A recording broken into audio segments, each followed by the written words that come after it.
जय श्री कृष्णा। राधे राधे दोस्तों, स्वागत है आप सभी का मेरे YouTube चैनल आध्यात्मिक कथाओं में। आज हम सुनेंगे श्रीमद् भागवत गीता के पहले अध्याय का महत्व।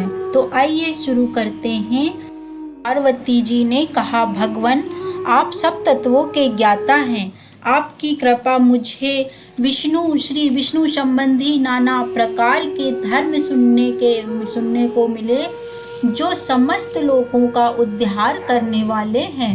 हे देवेश, अब मैं गीता का महत्व सुनना चाहती हूँ, जिसका श्रवण करने से श्री हरि में भक्ति बढ़ती है। श्री महादेव जी बोले, जिनका श्री विग्रह अलसी के फूल की भांति श्याम वर्ण का है, पक्षी राज गरुड़ हैं जिनके वाहन हैं, जो अपनी महिमा से कभी च्युत नहीं होते तथा शेष नाग की सैया पर शयन करते हैं, उन भगवान विष्णु की हम उपासना करते हैं। एक समय की बात है, मुरदैत्य के नाशक भगवान विष्णु शेष नाग के रमणीय आसन पर सुख पूर्वक विराजमान थे। उस समय समस्त लोगों को आनंद देने वाली भगवती लक्ष्मी ने आदर पूर्वक प्रश्न किया। श्री लक्ष्मी जी ने पूछा, भगवान आप संपूर्ण जगत का पालन करते हुए भी अपने ऐश्वर्य के प्रति उदासीन से होकर जो इस क्षीर सागर में नींद ले रहे हैं, इसका क्या कारण है? श्री भगवान बोले, सुमुखी मैं नींद नहीं लेता हूँ, अपितु तत्व का अनुसरण करने वाली अंतर्दृष्टि के द्वारा अपने ही महेश्वर तेज का साक्षात्कार कर रहा हूँ। देवी, यह वही तेज है जिसका योगी पुरुष कुशाग्र बुद्धि के द्वारा अपने अंतःकरण में दर्शन करते हैं तथा जिसे मीमांसक विद्वान वेदों का सार तत्व निश्चित करते हैं। वह महेश्वर तेज एक अजर प्रकाश स्वरूप आत्म स्वरूप रोग शोक से रहित अखंड आनंद का पुंज निष्पन्द निराहा तथा द्वैत रहित है। इस जगत का जीवन उसी के अधीन है, मैं उसी का अनुभव करता हूँ। देवेश्वरी, यही कारण है कि मैं तुम्हें नींद लेता सा प्रतीत हो रहा हूँ। लक्ष्मी जी ने कहा, हर्षिकेश आप ही योगी पुरुषों के ध्येय हैं। आपके अतिरिक्त कोई भी ध्यान करने योग्य तत्व है, यह जानकर मुझे बड़ा कौतूहल हो रहा है। इस चराचर जगत की सृष्टि और संहार करने वाले स्वयं आप ही हैं। आप सर्व समर्थ हैं।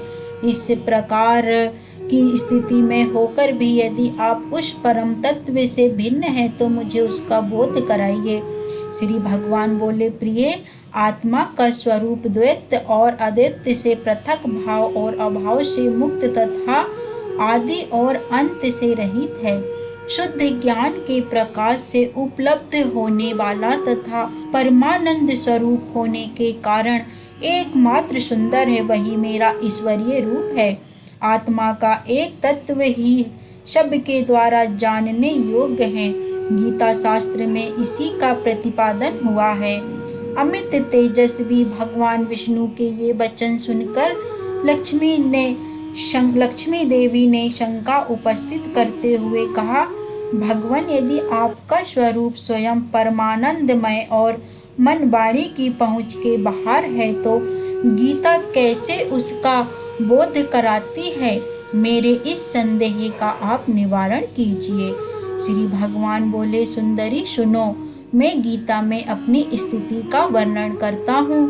क्रमशः 5 अध्यायों को तुम 5 मुख जानो, 10 अध्यायों को 10 भुजाएं समझो तथा 1 अध्याय को उदर और 2 अध्याय को दोनों चरण कमल जानो। इस प्रकार यह 18 अध्यायों की वाणमयी ईश्वरीय मूर्ति ही समझनी चाहिए।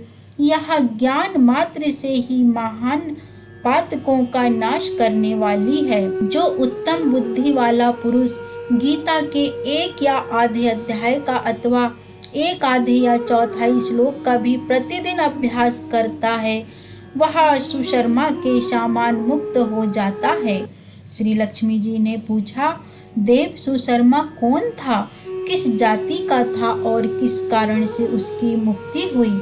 श्री भगवान बोले, प्रिय, सुशर्मा बड़ी खोटी बुद्धि का मनुष्य था। पापियों का तो वह शिरोमणि ही था। उसका जन्म वैदिक ज्ञान से शून्य एवं क्रूरतापूर्ण कर्म करने वाले ब्राह्मणों के कुल में हुआ था। वह ना ध्यान करता था, ना जप, ना होम करता था, ना अतिथियों का सत्कार। वह लंपट होने के कारण सदा विषयों के सेवन में ही आसक्त रहता था। हल जोतता और पत्ते बेचकर जीविका चलाता था। उसे मदिरा पीने का व्यसन था तथा वह मांस भी खाया करता था। इस प्रकार उसने अपने जीवन का दीर्घकाल व्यतीत कर दिया। एक दिन मूढ़ बुद्धि सुशर्मा पत्ते लाने के लिए ऋषि की वाटिका में घूम रहा था। इसी बीच में काल रूपधारी काले सांप ने उसे डस लिया। सुशर्मा की मृत्यु हो गई। तदंतर वह अनेक नरकों में जा वहां की यातनाएं भोगकर मृत्युलोक में लौट आया और वहां बोझ ढोने वाला बैल हुआ। उस समय किसी पंगु ने अपने जीवन को आराम से व्यतीत करने के लिए उसे खरीद लिया। बैल ने अपनी पीठ पर पंगु का भार ढोते हुए बड़े कष्ट से 7-8 वर्ष बिताए। एक दिन पंगु ने किसी ऊंचे स्थान पर बहुत देर तक बड़ी तेजी के साथ उस बैल को घुमाया। इससे वह थक कर बड़े वेग से पृथ्वी पर गिरा और मूर्छित हो गया। उस समय वह कौतूहलवश आकृष्ट हो बहुत से लोग एकत्रित हो गए। उस जन समुदाय में से किसी पुण्य आत्मा व्यक्ति ने उस बैल का कल्याण करने के लिए उसे अपना पुण्य दान किया। तत्पश्चात कुछ दूसरे लोगों ने भी अपने अपने पुण्यों को याद करके उन्हें उसके लिए दान किया। उस भीड़ में एक वेश्या भी खड़ी थी। उसे अपने पुण्य का पता नहीं था, तो भी उसने लोगों की देखा देखी उस बैल के लिए कुछ त्याग किया।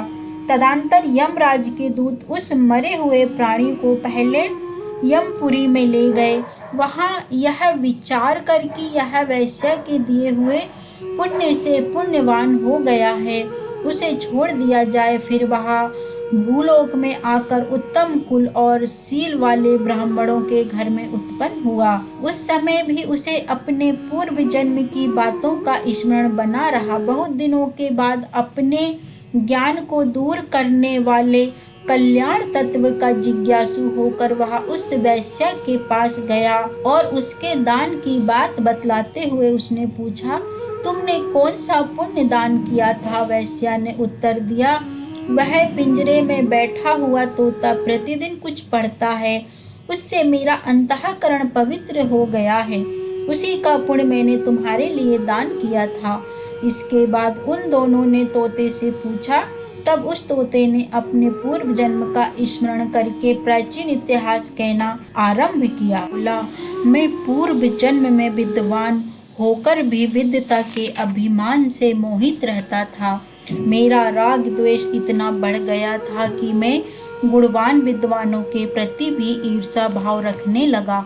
फिर समय अनुसार मेरी मृत्यु हो गई और मैं अनेकों घृणित लोकों में भटकता फिरा। उसके बाद इस लोक में आया। सद्गुरु की अत्यंत निंदा करने के कारण तोते के कुल में मेरा जन्म हुआ। पापी होने के कारण छोटी अवस्था में ही मेरा माता पिता से वियोग हो गया। एक दिन मैं ग्रीष्म ऋतु में तपे हुए मार्ग पर पड़ा था। वहां से कुछ श्रेष्ठ मुनि मुझे उठा लाए और महात्माओं के आश्रय में आश्रम के भीतर एक पिंजरे में उन्होंने मुझे डाल दिया। वहीं मुझे पढ़ाया गया। ऋषियों के बालक बड़े आदर के साथ गीता के प्रथम अध्याय की आवृत्ति करते थे। उन्हीं से सुनकर मैंने भी बारंबार पाठ करने लगा। इसी बीच में एक चोरी करने वाले बहलिये ने मुझे वहां से चुरा लिया। तत्पश्चात इस देवी ने मुझे खरीद लिया। यही मेरा वृत्तांत है जिसे मैंने आप लोगों से बता दिया। पूर्व काल में मैंने इस प्रथम अध्याय का अभ्यास किया था, जिससे मैंने अपने पाप को दूर किया है। फिर उसी से इस वैश्या का भी अंतकरण शुद्ध हुआ है और उसी के पुण्य से ये द्विज श्रेष्ठ सुशर्मा भी पाप मुक्त हुए हैं। इस प्रकार परस्पर वार्तालाप और गीता के प्रथम अध्याय के महात्म की प्रशंसा करके वे तीनों निरंतर अपने अपने घर पर गीता का अभ्यास करने लगे। फिर ज्ञान प्राप्त करके वे मुक्त हो गए। इसलिए जो गीता के प्रथम अध्याय को पढ़ता, सुनता तथा अभ्यास करता है, उससे इस भव सागर को पार करने में कोई कठिनाई नहीं होती। इसी के साथ गीता का प्रथम अध्याय का महत्व यही समाप्त होता है। कल फिर मैं आपके साथ नई वीडियो लेकर आऊंगी गीता के अध्याय के दूसरे महत्व के साथ में।